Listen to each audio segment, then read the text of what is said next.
नमस्कार, मैं अजीत राय और आप देख रहे हैं बेबाक मंच। अभी हम मौजूद है लखनऊ में अंबेडकर पार्क के बाहर और जैसा कि आप देख सकते हैं यहाँ पे आरक्षण बचाओ संघर्ष समिति ने यहाँ पे टेंट लगाया है और यहाँ पे खाने का वितरण किया जा रहा है और फल फूल भी बांटे जा रहे हैं।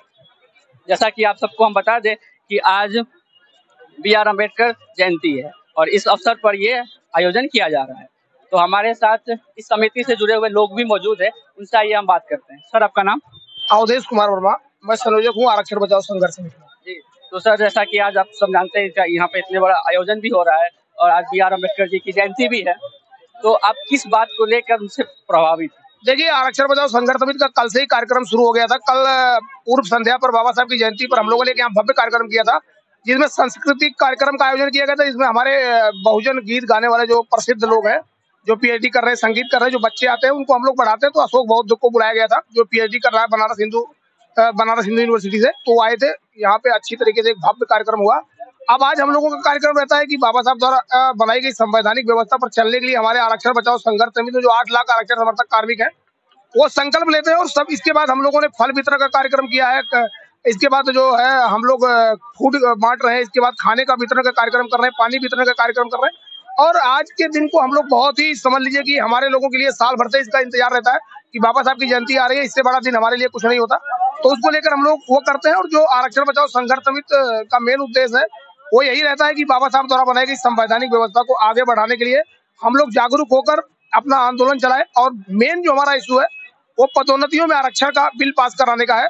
जो केंद्र की मोदी सरकार ने पिछले लगभग 10 वर्षों से पदोन्नतियों में आरक्षण का बिल लंबित रखा है लोकसभा में, राज्यसभा से पारित हो जाने के बाद, जिससे हमारे पूरे देश में जो करोड़ों की संख्या में हमारे जो दलित कार्मिक है उनको पदोन्नतियों में आरक्षण का लाभ नहीं मिल पा रहा। और हमारे लोग आज की डेट में सभी विभागों में जो मुख्य पद है, कह लीजिए कि क्लास 1 के पद है, उस पर आजकल हमारे लोगों की स्थिति एकदम नगण्य है।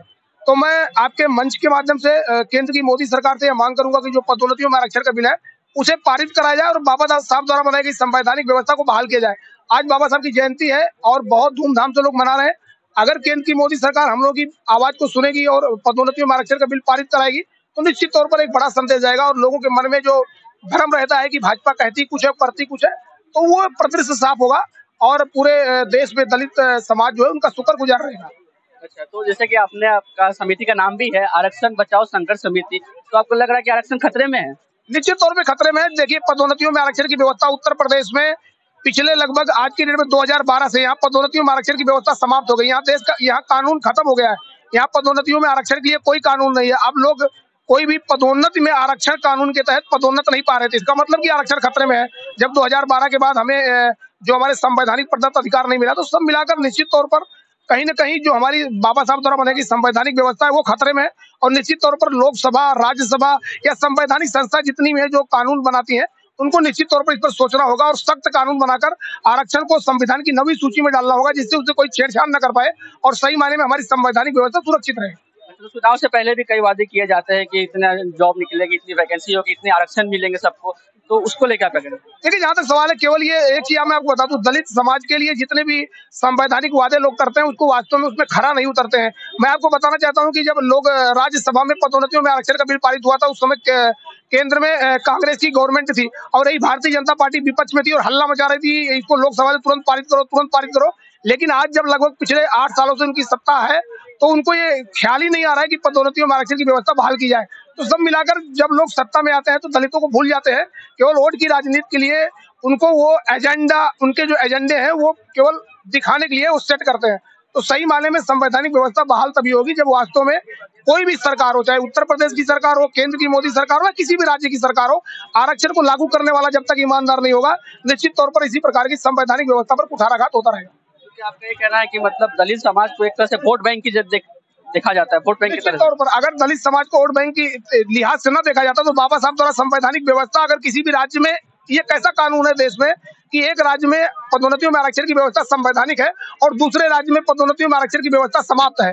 केंद्र द्वारा गठित कानून पूरे राज्यों के लिए बराबरी के रूप में लागू होना चाहिए, लेकिन उत्तर प्रदेश में 2012 से पदोन्नतियों में आरक्षण का कानून ही समाप्त कर दिया गया है। उत्तर कोई सुनने वाला नहीं। तो निश्चित तौर पर सरकार जो है केवल दलितों को वोट बैंक के रूप में यूज करती है।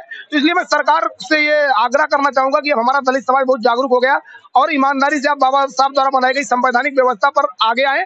और आज बाबा साहब की जयंती पर हम आपसे अनुरोध करेंगे कि बाबा साहब द्वारा बनाई गई संवैधानिक व्यवस्था पदोन्नति में आरक्षण की व्यवस्था को बहाल करें, जिससे सही मायने में ये पता चल सके कि जो केंद्र की मोदी सरकार है उसकी कथनी करने में कोई अंतर नहीं है। तो जैसा कि अभी बी आर अम्बेडकर जी का जयंती है और वो हम सबके लिए प्रेरणा स्रोत है, तो इस अवसर पे मतलब आप उनकी किस बात से प्रेरणा लेते हैं? देखिए, बाबा साहब द्वारा बनाई गई संवैधानिक व्यवस्था की एक एक चीज से हम लोग प्रेरणा लेते हैं। बाबा साहब ने जो कहा वो हमारे लिए अमृत समान है। बाबा साहब ने जो कहा वो संवैधानिक है। बाबा साहब की हर बात से हम लोग प्रेरणा लेते हैं। बाबा साहब द्वारा बनाई गई संवैधानिक व्यवस्था पर चलने के लिए हम लोग संकल्प लेते हैं। हम लोग सुबह उठते हैं तो यही हम लोग अपने मन में सोचते हैं कि बाबा साहब द्वारा बनाई गई संवैधानिक व्यवस्था का कहीं भी हम उल्लंघन न करें।